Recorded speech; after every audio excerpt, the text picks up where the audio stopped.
తిరుమల శ్రీవారిని పలువురు సినీ ప్రముఖులు దర్శించుకున్నారు. ఇవాళ ఉదయం స్వామివారి నైవేద్య విరామ సమయంలో Bigg Boss season 4 contestant Divi Vadhya, సినీ నటుడు అశోక్ సెల్వన్, తెలంగాణ హైకోర్టు న్యాయమూర్తి జస్టిస్ శరత్, వైసీపీ ఎమ్మెల్యే వెంకట గౌడ్లు వేరువేరుగా స్వామివారి సేవలో పాల్గొని మొక్కులు చెల్లించుకున్నారు.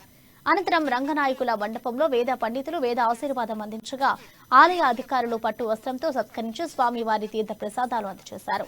వెంకటేశ్వర స్వామి వారిని దర్శించుకోవడం చాలా సంతోషంగా ఉందని దివి వాధ్య చెప్పారు. స్వామివారికి మొక్కు ఉన్నందున కాలినడకన తిరుమలకు చేరుకుని మొక్కులు చెల్లించుకున్నట్లు ఆమె తెలిపారు.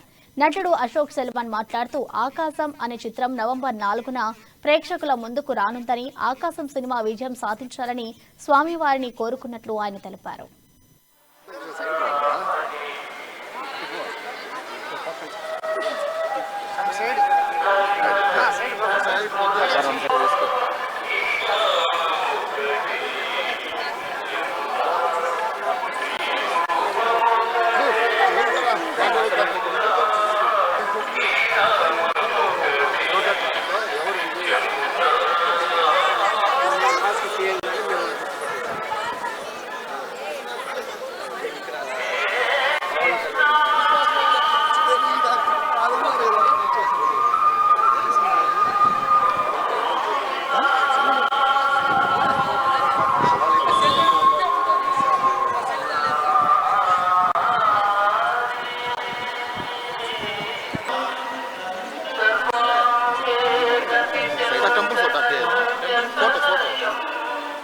ఇవాళ నేను తిరుపతిలో వెరీ పీస్ఫుల్గా ఉన్నాను. I'm feeling very happy.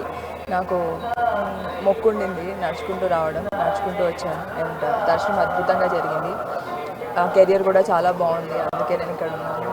Really wanted to thank God. దేవుడికి నమస్కారం పెట్టుకొని మళ్ళీ వస్తాను. నాకు చాలా ఇష్టమైన గాడ్. ఇప్పుడు 3 ఫిలిమ్స్ రిలీజ్కి ఉన్నాయండి, సిరీస్ అండ్ ఫిలిమ్స్.